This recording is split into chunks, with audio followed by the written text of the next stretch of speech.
I'm Larry Ray, President and CEO of American Manganese Inc., listed on the TSX Venture, ticker symbol AMY, A-M-Y, with proprietary patents in the U.S., China, and South Africa. Our focus is on recycling lithium-ion batteries for electric vehicles. China recently legislated the responsibility for recycling onto their electric vehicle manufacturers and importers. For more information, please visit AmericanManganeseInc.com or phone me, Larry Ray, at 778-574-4444.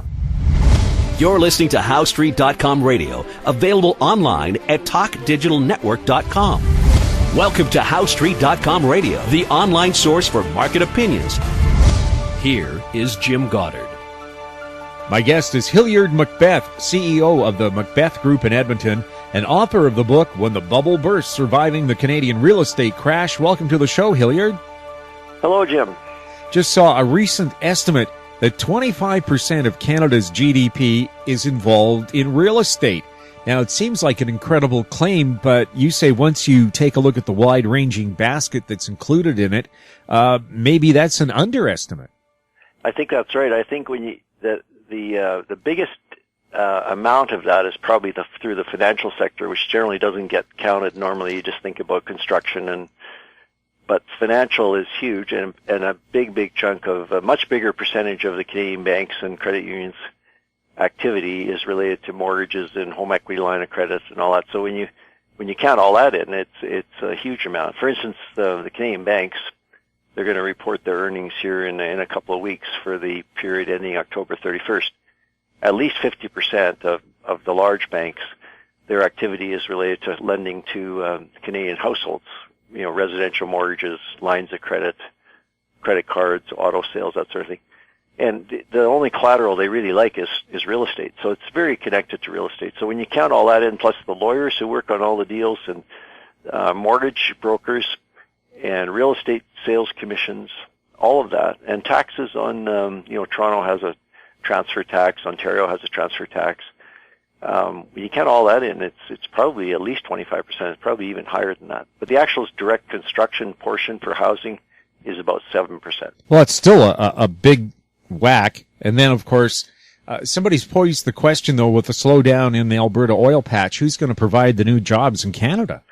Well, yeah, exactly. I mean, the oil patch is always looked at. I mean, Alberta is 11% of Canada's population, but more like 20% or even a little bit higher than that of the GDP, and a big part of that is the oil patch. But people forget to mention the real estate part of it. Real estate is just as big as the oil patch in Alberta, and nationwide it's much bigger than, if you add the oil sands together and the conventional oil and gas production, including Saskatchewan, Alberta, BC, all of that together is not nearly as large as the real estate segment. So people really underestimate the importance of real estate.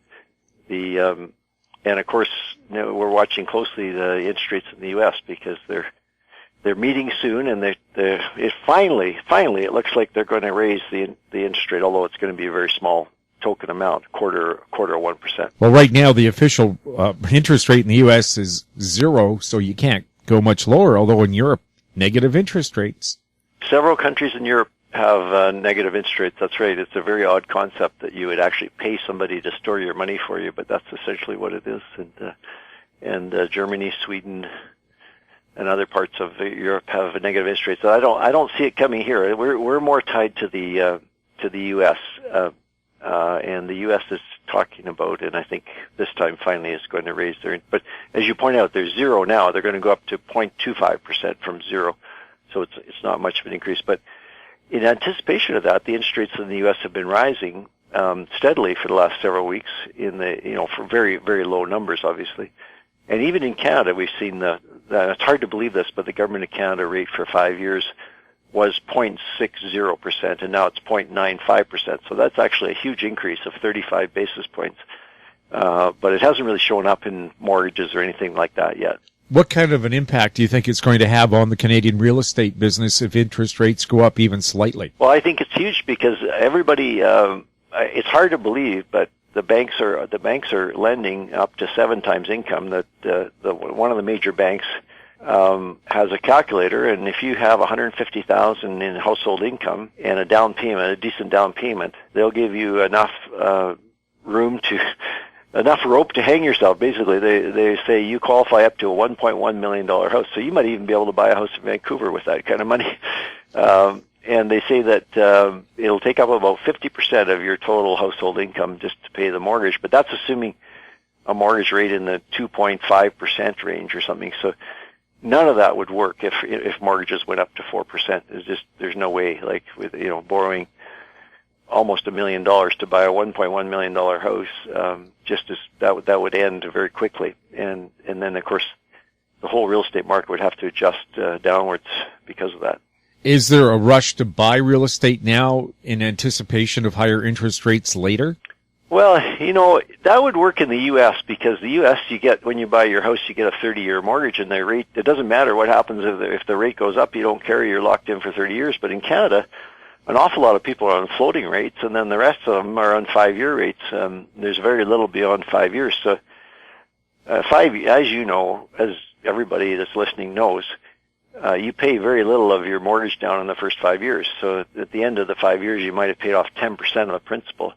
So you just got to refinance. So if interest rates are at 4 or 5% 5 years from now, you're still stuck behind the 8 ball if you've still got 90% of your mortgage principal. In that example, a $1.1 million house, you still got at least probably $900,000 of debt that you're refinancing at 4 or 5%, even though you got in at 2.5%.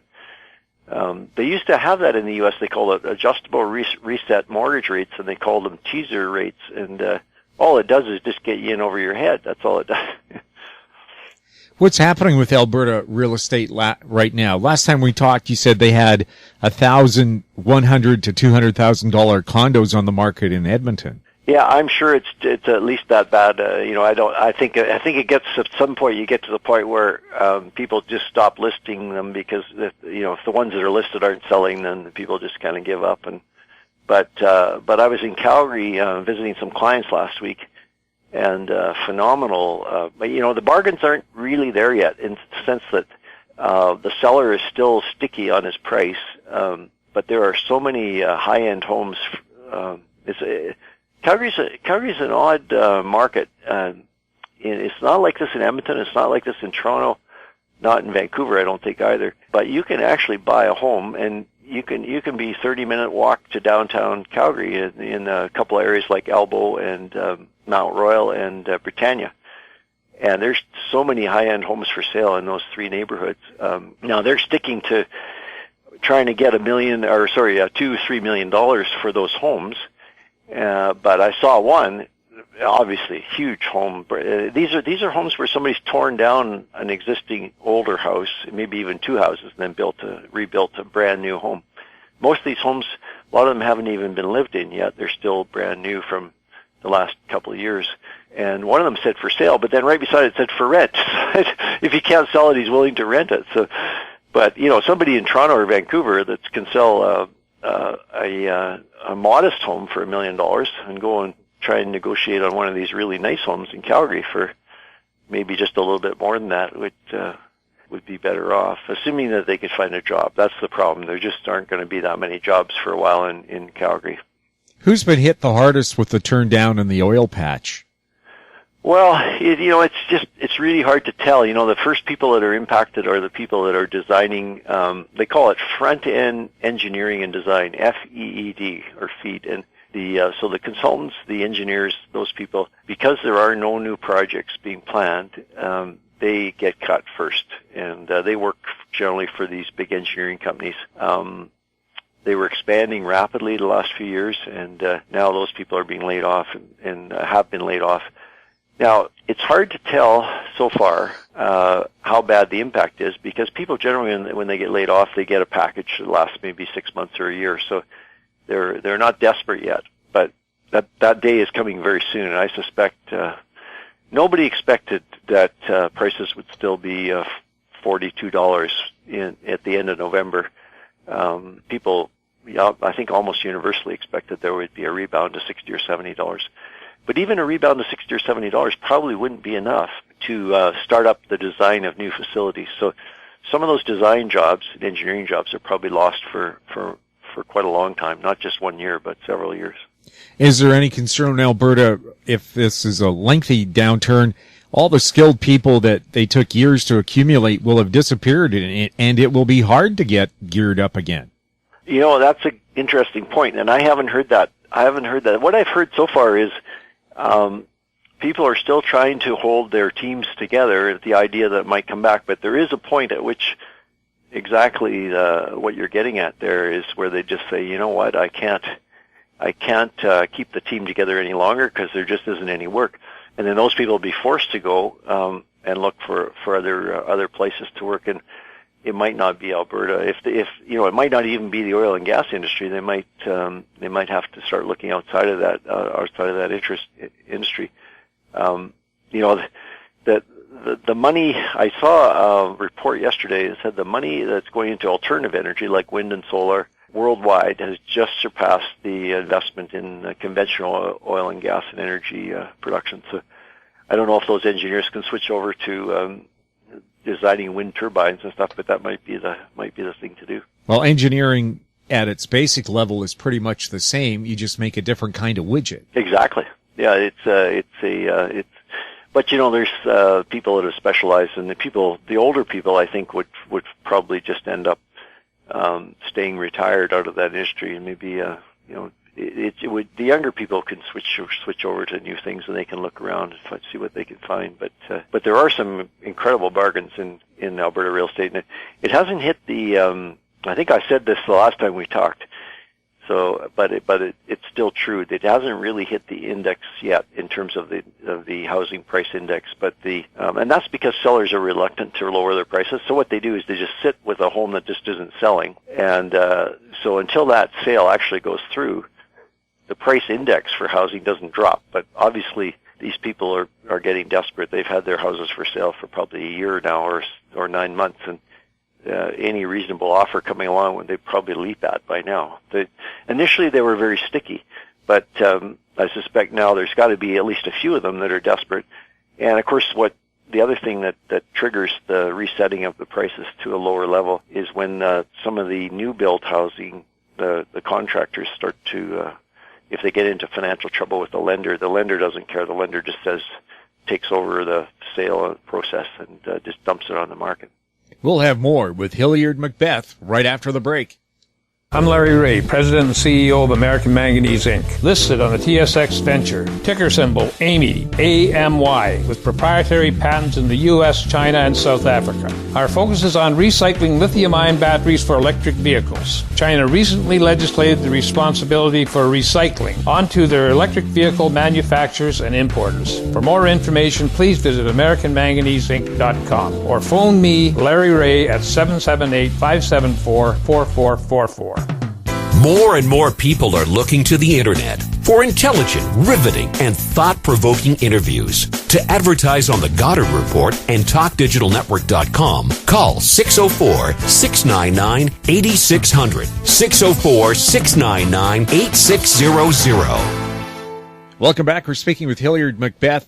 The Alberta government has now released its carbon tax policy. Can you tell us about it? Well, it seems to be a pretty significant and bold step, but there are some criticisms. So first of all, just roughly the idea is that they're going to price all carbon. Now, before this new, they call it climate leadership report, they were pricing carbon at a relatively low level compared to BC's tax, and it only applied to large industrial emitters, and they had ways that they could sort of get around it if they met certain requirements. But this is now going to be, the price is going to be significantly higher, starting at $20 and moving up to $30. I think BC's at $30 now.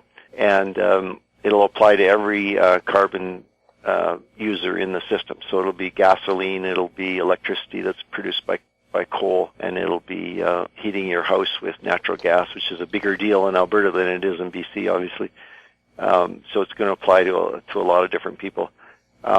The criticism is, and it's a fairly significant criticism, I think, is that they allow the oil sands emitters to increase their production by 43% to 2030. So from today's level, they're allowed to increase by 43% to 2030, really giving them all the room they need to grow, because the pace of growth of oil sands production was slowing anyway, even without this policy. So that's where the the critics would probably land on, because unfortunately for Canada to meet its emissions of greenhouse gases target, which is fairly aggressive, and it's the new Liberal government in Ottawa seems quite serious about meeting it.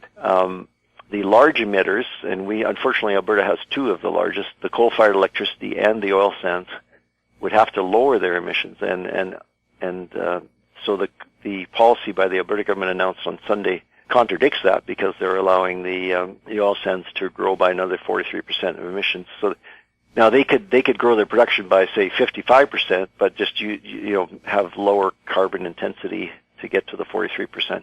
But to pay for that, if you like, in the sense of the amount of greenhouse gas emissions, they've announced they're going to phase out all coal-fired electricity, which is a tough one, because Alberta gets, I've seen different numbers, but it's somewhere between 50 and 65% of all of our electricity comes from coal-fired plants in Alberta. So that in order to allow the oil sands to grow by 43%, they've decreed that they will completely eliminate electricity production from coal. What are they going to do? Switch the plants over to natural gas? It'll be a combination of wind. We got lots of wind in Alberta, especially southern Alberta. Solar, although solar wasn't emphasized very much, and then the balance taken up by natural gas. So natural gas, greenhouse gas emissions are about 50% of coal. So it's quite a reduction if they switched it all over to natural gas. But they think that they can do some of it by wind and solar as well. So that's going to take 15 years to phase out the coal, and obviously to find the alternative sources of electricity production. So it's pretty comprehensive. Some people say it doesn't go far enough because of the oil sands aspect to it. But on setting that part aside, if you leave out the oil sands part, it's actually pretty aggressive. Ontario got rid of all their coal-fired electricity, but they have nuclear that they can use, and they've got hydroelectric power which they can use, as does BC. But Alberta doesn't have anything in either of those categories. In both of those categories, Alberta has zero, or very little. I guess maybe there's a little bit of hydroelectric. So it's a fairly big, bold step to do it. But unfortunately, for Canada, and maybe there's going to be some tension created by this because they're about to go to Paris for the World meeting. Canada's commitment is to reduce by 2030 by 200 million tons of greenhouse gas emissions. And that's going to be impossible to meet if Alberta allows its emissions to actually grow from today's level, which is what the proposal is. Even with the phasing out of coal completely, Alberta's emissions will still grow. They won't grow by as much as they were going to, but that makes it impossible for Canada to meet its target. Well, one thing, too, that I think nobody takes into account worldwide, why do Canadians use so much energy? We live in a big, wide country. It takes a lot of energy just to get from one place to another, and it's cold here for much of the year. Yeah. What do you expect us to do but use energy? Of course, the problem with that, using that argument, is that some of the countries like Norway, where it's equally as sparse and the population is spread out even over a bigger area, and it's just as cold in Norway. So but everybody rides their bike in the winter in Norway. So I don't know how that works exactly, but the carbon price that we'd have to put on carbon. So I mentioned that BC's at 30. Alberta's going to $30 per ton by 2018. So they've given themselves 3 years to get there. The price that would actually allow Canada to meet its target by 2030 is $120 a ton. So it would have to be 4 times as large. And the Alberta policy, which was released on Sunday, said that, I guess, I'm paraphrasing here, but I guess what they said was, we'd be willing to consider a higher price for carbon as long as everybody else puts the higher price on carbon too. We don't want to be the only ones, because if we're the only ones, especially when we're selling all our oil to the U.S., we'd be priced out of the market, and then we wouldn't sell any oil. So they left the door open to increase the carbon cost to the producers, but only if everybody else does it. Who gets this carbon tax? Well, that's another difference. The money in Alberta, in BC, as you know, the they reduced the income taxes by the same amount of the revenue of the carbon tax. So it actually was the BC tax is, I think it's like 8 years now. It's very successful. The total, now of course BC doesn't have the production like the oil sands. It just has the usage, but it's down 16% over that period, which is a huge reduction. But they also gave an income tax cut, so people, it was fairly easy to swallow that pill. But in Alberta, the numbers they're talking about are not that great. It's about $3 billion by 2018, and they're talking about using it to promote switching to wind and other types of energy and help. And they're probably going to give a subsidy to the coal producers for helping them to phase out the coal and all these different things. So it's not going back to the people that pay income taxes. There is I should say though, there is a rebate for the low income people. So people in the lower income brackets will get a refund of their carbon credits. This is just a report. I don't think this is necessarily government. It isn't government policy yet. It's a report, but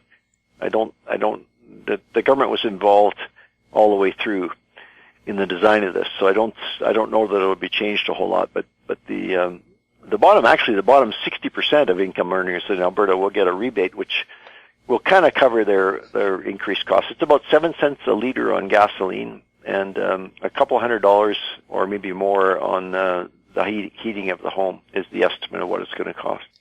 Hilliard, thanks a lot for chatting with us. Great to talk to you. My guest has been Hilliard MacBeth, CEO of the MacBeth Group in Edmonton and author of the book, When the Bubble Burst, Surviving the Canadian Real Estate Crash.